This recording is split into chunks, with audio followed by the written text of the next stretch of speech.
اعوذ باللہ من الشیطان الرجیم بسم اللہ الرحمن الرحیم الحمدللہ رب العالمین الصلاة والسلام علی اشرف الانبیاء والمرسلین ابی القاسم محمد صلی اللہ علیہ وآلہ والائمة الطیبین الطاہرین المعصومین لا سیما بقیت اللہ فی الارضین روحی و ارواحنا لہ الفداء اما بعد۔ اب تک جو ہماری بحث ہوئی ہے اس کا نتیجہ و خلاصہ یہ بنتا ہے کہ واقعیت تک پہنچنے کے ہمارے پاس مختلف راستے ہیں۔ ان میں سے ایک راستہ حصے ظاہری ہے، مثلا آنکھ، کان، زبان، ناک، ہاتھ، اور ایک راستہ جو ہے وہ حصے باطن ہے کہ جو کہ اندرونی قوتیں ہیں جس کے ذریعے انسان بہت سی چیزوں کا احساس کرتا ہے۔ ایک راستہ جو ہے وہ عقل اور تفکر کا ہے، اور ایک راستہ آپ کی خدمت میں جو عرض ہوا تھا آخر میں وہ ہے شہود۔ یہ راستہ بھی انتہائی اہمیت کا حامل ہے، جیسا کہ پچھلے درس میں آپ کی خدمت میں عرض کیا تھا کہ اگرچہ یہ راستہ تمام انسانوں کے لیے نہیں ہے، تمام انسان اس راستے تک رسائی نہیں رکھتے ہیں، لیکن پھر بھی اس راستے سے حاصل ہونے والی جو واقعیت ہوتی ہے وہ بہت ہی ارزشمند ہوتی ہے، بہت ہی قیمتی ہوتی ہے، کیونکہ جو انسان اپنے تہذیب نفس کے ذریعے، تقوی الہی کے ذریعے، عبادات کے ذریعے ایک درجے تک پہنچتا ہے اپنی اس معنویت کے اندر، تو اس کے ذریعے اس کے اندر ایک حس ایجاد ہو جاتی ہے کہ جس کے ذریعے وہ مختلف واقعیتوں کو دیکھ پاتا ہے جو کہ عادی انسان کے دائرہ کار سے باہر ہوتی ہے۔ مثلا آپ مختلف اگر عرفاء کے کلام کو دیکھیں تو آپ کو بہت سارے ایسے واقعات ملیں گے، اور عرفاء سے مراد بھی میری یہاں پر حقیقی عرفاء ہیں، چونکہ بازار گرم ہے روحانیت جو کاذب ہیں، جو جھوٹے ہیں اس کا، تو بہت سارے اپنے مرشدوں کے واقعات گھڑ گھڑ کے سناتے ہیں۔ تو میری مد نظر وہ والی شخصیات نہیں ہیں، بلکہ وہ شخصیات کے جنہوں نے اپنی زندگی میں اس چیز کو ثابت کیا، اور ہر انسان ان کی زندگی کی تصدیق کرتا ہے کہ وہ ایک معنوی شخصیت ہے، ایک مقام تک پہنچی ہوئی شخصیت ہے۔ وہ مثلا مثال کے طور پہ اگر لیا جائے تو ملا صدرہ کو اگر آپ دیکھ لیں تو وہ ایک ایسی شخصیت ہے کہ جس نے علمی میدان کے اندر بھی اور شہودی میدان کے اندر بھی اپنے آپ کو منوایا کہ یہ اس طریقے کی حس رکھتے ہیں اور واقعیت کو ان تمام ظاہری ابزار و وسائل سے ہٹ کر دیکھ سکتے ہیں، یعنی شہود کے درجے پر فائز ہیں۔ اسی طریقے سے آپ اگر علماء کی مزید زندگی کو مطالعہ کریں، مثلا آپ کو آیت اللہ بہجت جیسی شخصیت ملے گی، اسی طریقے سے آپ کو علی قاضی طباطبائی جیسی شخصیت ملے گی، اور بھی بہت سارے افراد اس زمرے میں آتے ہیں۔ تو یہ ہمیں بعض واقعیتوں کے بارے میں خبر دیتے ہیں۔ اب چونکہ ان کی زندگی میں ہم یہ چیز دیکھ چکے ہیں کہ یہ واقعاً سچی شخصیات ہیں، علمی شخصیات ہیں، اور انہوں نے واقعاً تقوی الہی و عبادت و تہذیب نفس کے ساتھ یہ مرتبہ حاصل کیا ہے اور مہارت رکھتے ہیں اپنے میدان کے اندر، تو اب ہمیں ان کی باتوں پر اعتماد کر لینا چاہیے، اور پھر انسان کو یہ بھی کوشش کرنی چاہیے کہ اس راستے کا راہی بنے۔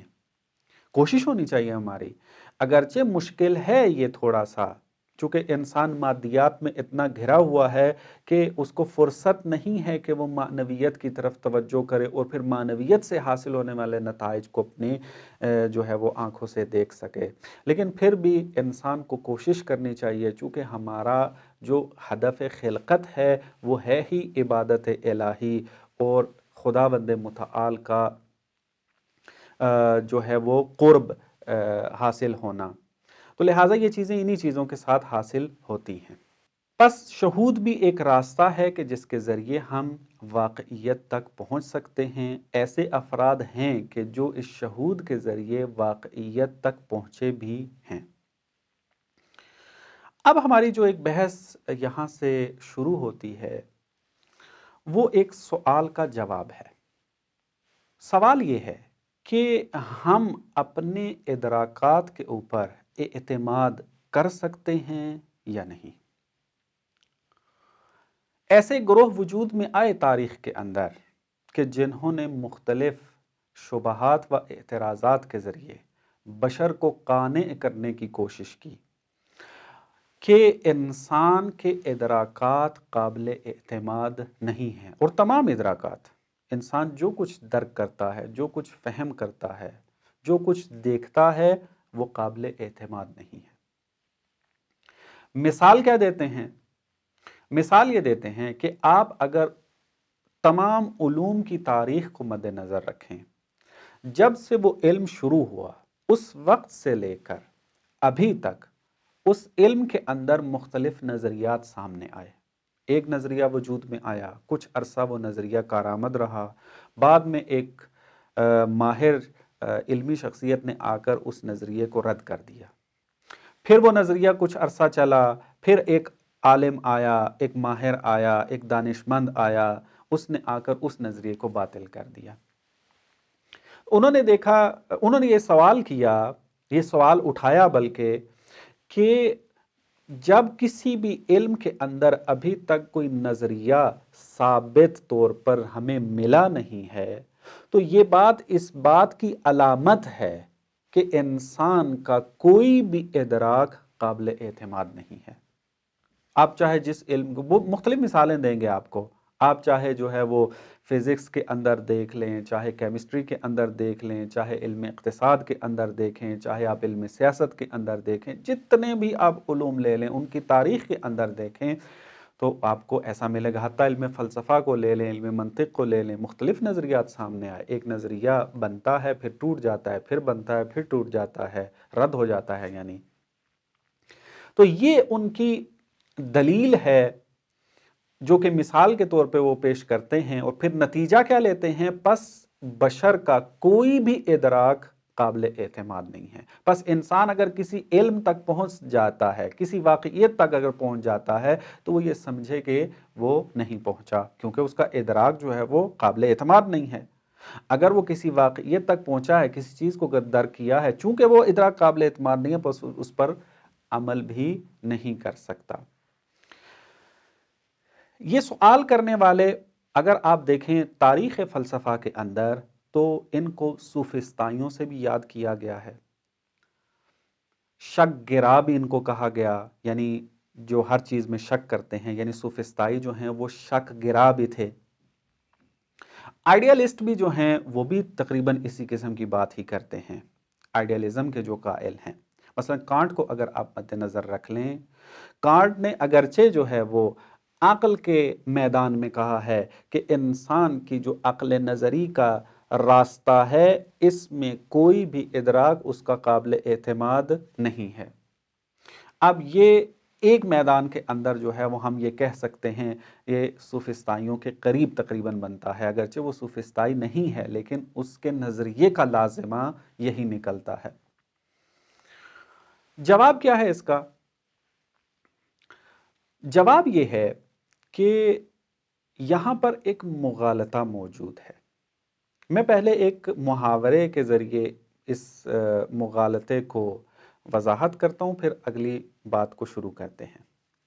فارسی کے اندر ایک محاورہ ہے کہ ہر گول چیز اخروٹ نہیں ہوتی۔ مثلا فارسی کا جملہ یوں ادا کرتے ہیں وہ کہ ہر گرد گردو نیست، گرد یعنی گول اور گردو یعنی اخروٹ، اخروٹ کو گردو کہتے ہیں فارسی میں۔ ہر گرد گردو نیست، ہر گول چیز اخروٹ نہیں ہوتی۔ یہ محاورہ کیوں بنایا انہوں نے؟ یہ اس شخص کے لیے بنایا کہ جس نے اپنی زندگی میں جب بھی کسی گول چیز کو دیکھا تو وہ کیا ہے؟ اخروٹ ہی کی شکل میں تھی، یعنی اس نے فقط اخروٹ ہی دیکھے ہیں۔ اب جس انسان نے فقط اخروٹ کو اگر دیکھا ہو اور اخروٹ کے علاوہ کوئی اور چیز گول شکل میں نہ دیکھی ہو تو طبیعی بات ہے کہ اس کے ذہن میں ایک تلازم قائم ہو جائے گا، ایک ملازمہ بن جائے گا کہ جو بھی چیز گول ہوگی وہ اخروٹ ہوگی، چونکہ اس نے اور کوئی چیز دیکھی نہیں ہے۔ تو اب یہ انسان جس بھی گول چیز کو دیکھے گا اس کو اخروٹ کہنے لگ جائے گا، اگر اس قسم کا انسان ہم فرض کر لیتے ہیں۔ تو یہاں پر پھر یہ محاورہ بنایا گیا کہ ہر گول چیز اخروٹ نہیں ہوتی، ہر گردو نہیں ہوتا۔ تو یہاں پر اسی مغالطے کو بیان کیا جا رہا ہے کہ آپ بعض موارد کو مشاہدہ کرتے ہیں اور پھر اس کا حکم تمام موارد پر لگا دیتے ہیں۔ سادہ سی مثال دیتے ہیں، محاورے سے باہر آتے ہیں۔ مثلا آپ ڈاکٹر کو دیکھتے ہیں، ڈاکٹر حضرات کو مختلف ہسپتالوں میں گئے، مختلف ڈاکٹروں سے آپ کا واسطہ پڑا، آپ نے یہ دیکھا کہ ہم نے جس ڈاکٹر کو بھی دیکھا ہے وہ ذمہ دار انسان نہیں تھا، پیسوں کے پیچھے تھا، مریضوں کا خیال نہیں رکھتا، بے عدالتی اس کے اندر پائی جاتی ہے، عدالت سے وہ کام نہیں لیتا۔ مثلا آپ کو 10 15 20 25 مرتبہ یہ صورتحال پیش آئی کہ 25 ڈاکٹروں کے پاس آپ گئے، 25 ڈاکٹروں نے ہی آپ کے ساتھ زیادتی کی۔ تو اب یہاں پر انسان نہ چاہتے ہوئے بھی کیا کہنے لگ جاتا ہے کہ سب ڈاکٹر ایسے ہوتے ہیں۔ تو اب یہاں دیکھیں کہ اس بندے نے تجربہ جو کیا ہے، واسطہ جو اس کا پڑا ہے وہ 25 مورد ہیں، 25 ڈاکٹروں سے پڑا ہے، اور جو حکم لگا رہا ہے وہ کیا ہے کہ سب ڈاکٹر ایسے ہوتے ہیں، سب ڈاکٹر جو ہیں وہ پیسوں کے پیچھے ہیں، سب ڈاکٹر جو ہیں وہ ذمہ دار نہیں ہوتے، سب ڈاکٹر جو ہیں وہ مریضوں کا خیال نہیں رکھتے۔ دوسری میدان میں بھی ایسے ہی ہے۔ مثلا آپ اگر یہی روحانیت والی فیلڈ لے لیں، بہت سارے لوگ روحانی بن کر جو ہے وہ موجود ہیں معاشرے کے اندر، ان میں حقیقی روحانی بھی ہیں اور بعض غیر حقیقی روحانی بھی موجود ہیں۔ اب انسان کو دھوکہ دیا بعض روحانیوں نے، اب انسان اپنے ذہن میں یہ تلازم و ملازمہ قائم کر لیتا ہے اور یہ حکم لگا دیتا ہے کہ سب ایسے ہی ہوتے ہیں، سب روحانی اسی طریقے کے ہوتے ہیں۔ اب وہ روحانی شخصیت چاہے مولوی کی شکل میں ہو، چاہے وہ کیا ہو، کسی عارف کی شکل کے اندر ہو، تو ایک تلازم اس طریقے سے بنا دیتے ہیں اور حکم لگا دیتے ہیں اس کے اوپر۔ ہم یہاں پر اسی نقطے کی طرف توجہ دلانا چاہتے ہیں کہ یہاں پر جب یہ بات کہی جاتی ہے کہ انسان کا کوئی بھی ادراک قابل اعتماد نہیں ہے، مغالطے سے کام لے رہے ہیں۔ انہی سے اگر سوال کر کے پوچھا جائے آپ نے آیا انسان کے تمام ادراکات کی تحقیق کی؟ آیا تحقیق کے اندر تمام ادراکات باطل ثابت ہوئے؟ آپ کو کوئی ایسا شخص نہیں ملے گا، نہ تاریخ میں پہلے ملے گا، نہ اب ملے گا، اور نہ ہی آئندہ ملے گا کہ جو انسان کے تمام ادراکات کی تحقیق کرنے کے بعد یہ نتیجہ لے کہ انسان کے تمام ادراکات باطل ہیں، قابل اعتماد نہیں ہیں۔ ہوا کیا اصل میں؟ ہوا یہ کہ جب قرون وسطیٰ کے اندر انقلاب آیا اور تجربی علوم نے رونق پکڑی، اور اس کے نتیجے میں بہت سارے نظریات جو ہیں وہ باطل ہونا شروع ہو گئے۔ دینی جو نظریات پہلے سے بنے ہوئے تھے، سائنسی نظریات جو پہلے سے بنے ہوئے تھے، انہوں نے ایک ایک کر کے ٹوٹنا شروع کر دیا۔ تو جب انہوں نے دیکھا کہ ہم نے جتنی بلڈنگ اپنی علمی نظریات کی بنائی ہوئی تھی تمام میدانوں کے اندر، وہ تو ایک دم سے نیچے گرتی جا رہی ہے، کوئی بھی مفہوم ایسا نہیں بچ رہا کہ جس کے اوپر اعتراض نہ کیا جا رہا ہو آج۔ تو لہٰذا انہوں نے یہ عقیدہ بنا لیا کہ انسان کا ادراک قابل اعتماد نہیں ہے، بس وہ شک کے قائل ہو گئے، یعنی شکاک بن گئے، یعنی سوفسطائی، تقریباً جدید دور کے سوفسطائی بن گئے۔ اور بہت سارے فیلسوف ہیں، تاریخ فلسفہ میں اگر کبھی بات ہوئی تو وہاں پر یہ گفتگو آئے گی۔ اب انہی کو اگر مد نظر رکھ لیا جائے تو آپ دیکھیں انہوں نے تمام نظریات کو مد نظر رکھ کر یہ فیصلہ نہیں کیا۔ اب ہم حلی جواب اس کا دیتے ہیں، مغالطے کی طرف اشارہ کر دیا ہے، اب حل کی طرف آتے ہیں۔ کہ آیا واقعاً انسان کے تمام ادراکات قابل اعتماد نہیں ہیں، قابل رد ہیں یا رد ہو چکے ہیں؟ جواب اس کا یہ ہے کہ نہیں، انسان تھوڑی سی توجہ کرے، تھوڑا سا تفکر کرے تو انسان بہت سارے ایسے علوم کی طرف توجہ کرے گا جو آج تک باطل نہ ہو سکے۔ اس کی ایک مثال جیومیٹری اور الجبرا کی دیتا ہوں، اور اسی طریقے سے ریاضی کے جو مسائل ہیں، بعض حساب کے، مثلا 2 اور 2 کتنے ہوتے ہیں؟ 4۔ آپ کسی بچے سے بھی پوچھیں 2 اور 2 4 کہے گا، آپ کسی عالم سے بھی پوچھیں 2 اور 2 4 کہے گا۔ آپ جب سے تاریخ لکھنا شروع ہوئی ہے، بشر جب سے موجود ہے، 2 اور 2 کو 4 ہی کہتا تھا، اور آج بھی وہ 2 اور 2 کو 4 ہی کہہ رہا ہے۔ مثلث کے زاویہ جو ہیں وہ 180 درجے کے ہوتے ہیں۔ آپ کو کوئی ایسا عالم نہیں ملے گا کہ جو قائل ہو اس بات کا کہ مثلث 180 درجے کی نہیں ہوتی۔ یہ نظریہ ابھی تک باطل نہیں ہوا۔ اسی طریقے سے اور مسائل، ایک مسئلہ اور، مثلا اگر آپ کو آیا کوئی انسان ایسا ملا، یا آپ خود اس کے اندر شک کر سکتے ہیں کہ اگر کوئی بندہ آپ کو آ کر کہے کہ یہ کتاب اس وقت یہاں پر موجود بھی ہے اور نہیں بھی ہے، اگر آپ یہ مطلب کہیں گے تو حتیٰ ایک بچہ بھی ہنسنا شروع ہو جائے گا آپ کے اوپر، اگر یہ نظریہ اختیار کریں۔ منطق کی زبان میں، فلسفے کی زبان میں اس کو کہتے ہیں کہ نقیضین کا اجتماع محال ہے۔ یہ ایک نظریہ ہے، علم ہے ایک، کہ جس کی تمام بشریت قائل ہے۔ کیا مطلب اجتماعی نقیضین محال ہے؟ یعنی ایسا نہیں ہو سکتا ایک چیز ایک ہی وقت میں، ایک ہی جگہ پر، ایک ہی جہت سے موجود بھی ہو اور نہ بھی ہو۔ یعنی اس وقت میں بول بھی رہا ہوں اور نہیں بھی بول رہا۔ آیا اس کا کوئی قائل ہے؟ نہیں۔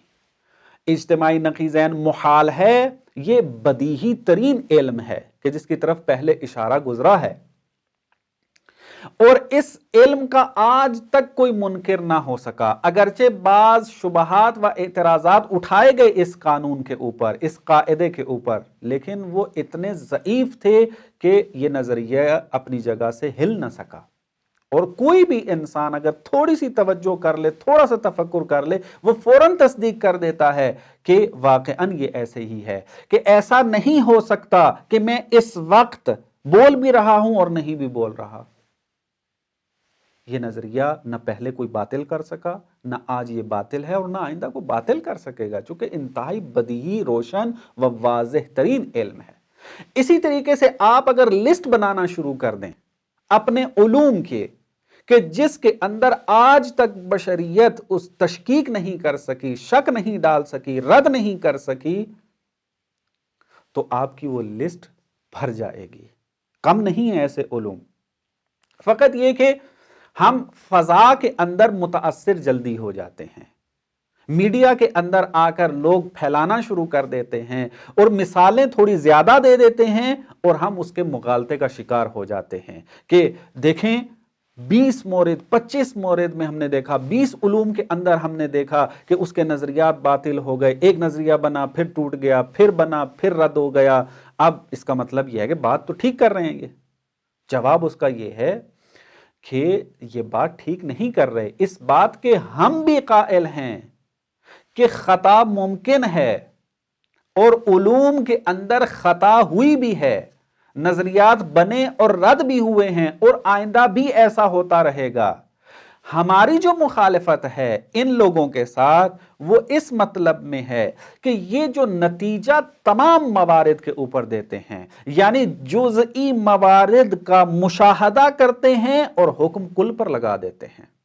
مثلا آپ اگر خود دینی میدان کے اندر بھی دیکھ لیں آ کر، تو ایسا بہت کچھ ہو رہا ہے۔ مذہب کے چند افراد کی غلطیوں کو دیکھ کر پورے مذہب کو بدنام کر دیا جاتا ہے، اسی مغالطے کے شکار ہوتے ہیں وہ۔ تو فلسفے کے اندر بھی یہ جو نظریہ شکاکیت کا ایجاد ہوا، اس کی وجہ یہ مغالطہ بنی ہے۔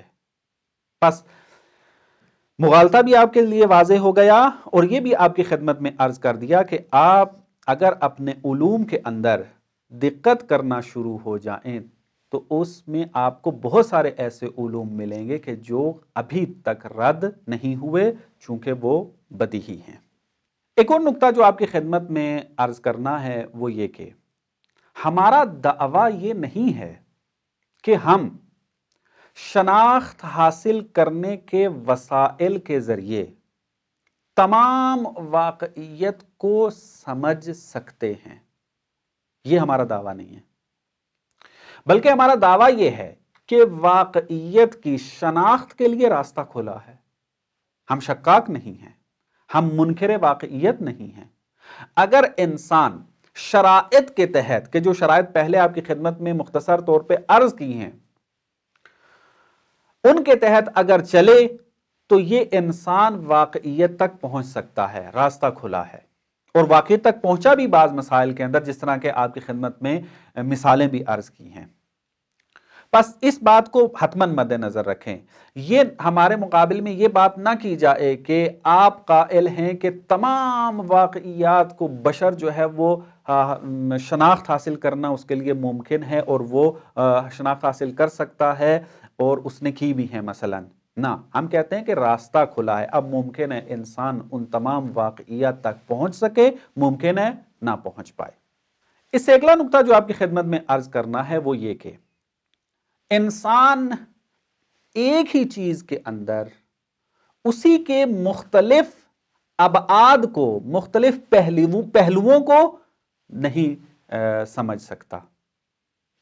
مثلا اگر آپ کے سامنے دو تاریں ایک جیسی رکھ دی جائیں، آپ سے جب یہ سوال کیا جائے گا کہ یہ دو تاروں میں کوئی فرق نظر آ رہا ہے آپ کو، آپ جب ان دو مشابہ تاروں کو دیکھیں گے آپ کہیں گے کہ کوئی فرق نہیں ہے، ان کا وزن بھی ایک ہے، ان کا رنگ بھی ایک ہے، اور تمام خصوصیات ایک جیسی ہیں، ان میں کوئی فرق نہیں ہے۔ لیکن جب آپ کو کہا جائے گا کہ آپ ان دو تاروں کو ذرا چھو کر دیکھیں اور پھر بتائیں، آپ جب آپ ان دو تاروں کو پکڑتے ہیں تو آپ جب ہاتھ لگاتے ہیں تو دیکھ رہے ہوتے ہیں کہ اس کے اندر سے بجلی بڑی طاقت سے چل رہی ہے، اور دوسری کے اندر یا بجلی نہیں ہے یا ضعیف طریقے سے چل رہی ہے، جو بھی آپ مثال بنا لیں۔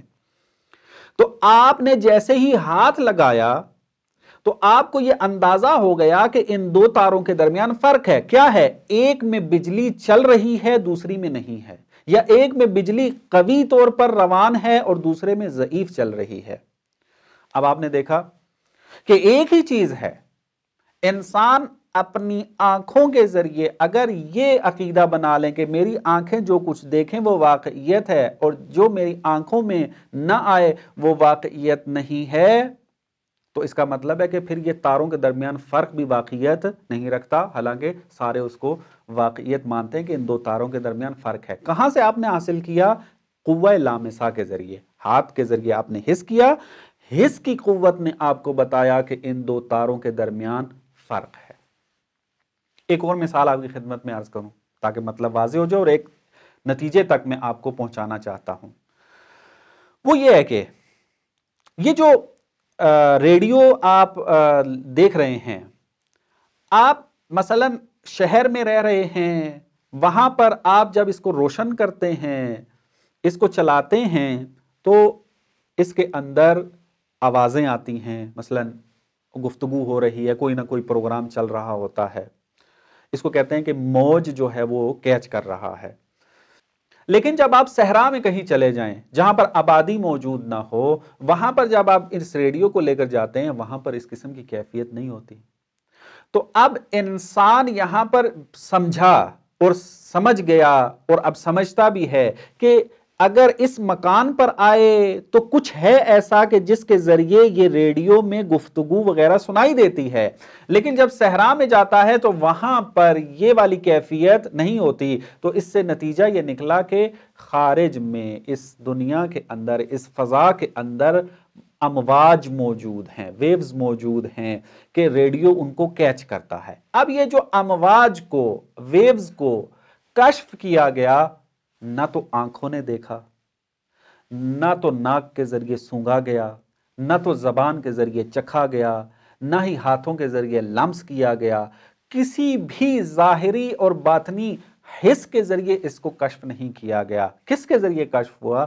انسان کے عقل اور تفکر سے، کہ انسان نے جب دیکھا کہ یہ دو جگہ فرق کرتی ہیں، تو یہاں سے عقل نے توجہ دلائی اس بات کی طرف کہ یہاں پر کچھ ہے ایسا کہ جو یہ ریڈیو اس کو کیچ کرتا ہے اور اس میں گفتگو سنائی دیتی ہے. تو یہاں سے پھر امواج و ویوز کشف ہوئیں اور پھر ریڈیو اور ٹیلی ویژن اور یہ تمام چیزیں وجود میں آئیں آ کر. اب آپ نے دیکھا کہ حتیٰ اگر کوئی بندہ یہ قائل ہو جائے کہ اگر میری ظاہری حس جو بھی ہوں، چاہے وہ آنکھ کے ذریعے ہو، چاہے وہ ہاتھ کے ذریعے ہو، چاہے وہ قوہ لامسہ ہو، قوہ باصرہ ہو، قوہ ذائقہ ہو، جتنی بھی یہ قوتیں ہماری ہیں، اگر کوئی چیز اس کے اندر سما گئی وہ واقعیت ہے، اور اگر اس کے اندر نہ سمائی تو وہ واقعیت نہیں رکھتی، تو پھر آپ کو ویوز کے وجود کا انکار کرنا پڑے گا، چونکہ یہ ان تمام کے اندر جو ہے وہ اس وقت نہیں آئی تھی. اور اس سے پہلے میں نے زمین کی حرکت